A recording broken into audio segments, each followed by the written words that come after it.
Hey everyone, Mr. MC here. This is a guide for Monza with the Nissan GT-R GT3. Let's get this started. For your first braking point, you want to use the 150 meter sign as your first braking point. Brake as much as you can in a straight line, then slowly ease off of the brakes as you turn in. Don't take too much advantage of the curb. You don't want to get all four wheels on the yellow sausage curb. Go into second gear and slowly start to accelerate.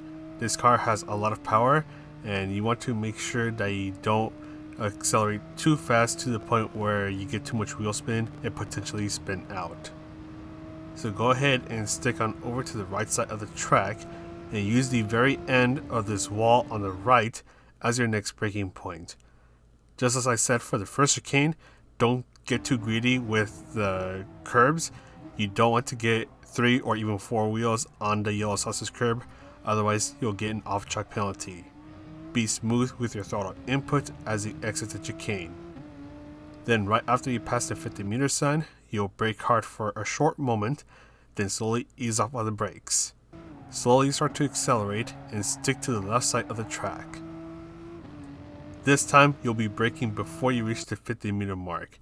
You'll brake hard for a moment again, slowly ease off of the brakes, and slowly accelerate. Do not get on the green area on the left, as that can cause your car to want to go a little bit more wide out of the turn.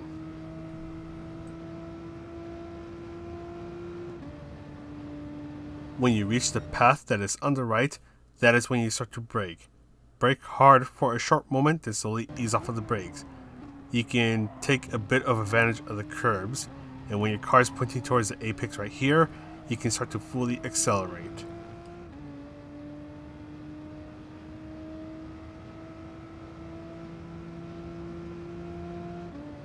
Your final braking point is just after you reach the 100 meter mark. Brake hard for a moment, then slowly ease off of the brakes. Stick to the inside of the turn for a short moment, and then you can start to slowly accelerate. You'll slowly go out wide, and then you can bring yourself back to the right side of the track. That is all for the lap guide. Let's go ahead and talk about the strategies. Based on the way the tire and fuel multipliers are set up, and by how the racing hard and medium tires are required tires, you're going to only be limited to 2 strategies. You either go racing hard into medium tires, or you go racing medium into hard tires. Because there are a lot of sections where you're going as fast as you can, it's possible for cars on either tire compound to be able to keep up with each other by the use of slipstream. Also, whenever you're behind someone's slipstream, you want to make sure that you slow down a little bit earlier than usual, since you are going at a much faster speed than you are without the slipstream. Now, when it comes to the tire wear, I've seen people use the racing medium tires for 6 or 7 laps. Because of that, that's going to mean that people will be using the racing hard tires for 3 to 4 laps. It's all going to come down to how often you are battling with others.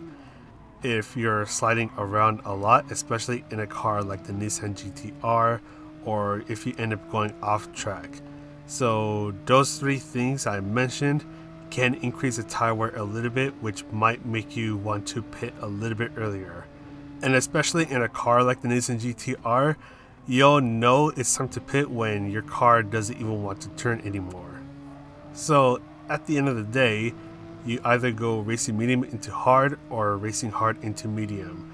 If you're starting in the back, you can think about starting on the racing hard tires just to get that out of the way, but there are chances that people in the front could be starting on that as well. For example, I think 1st, 2nd, and 3rd place in this race were actually on racing hard tires, and I didn't even notice until they went to the pit stop. And in this case, I was on racing medium tires, so I ended up giving myself a huge disadvantage. So I don't think the tire order will be as big of a deal here as it would be in an FIA race.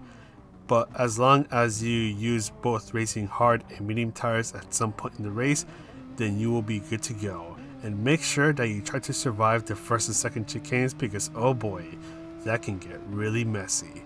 But anyways, that is pretty much it for this guide. I'm going to go ahead and sign off now. So this is Mr. MCA wishing you a good race, and I'll see you in the next video.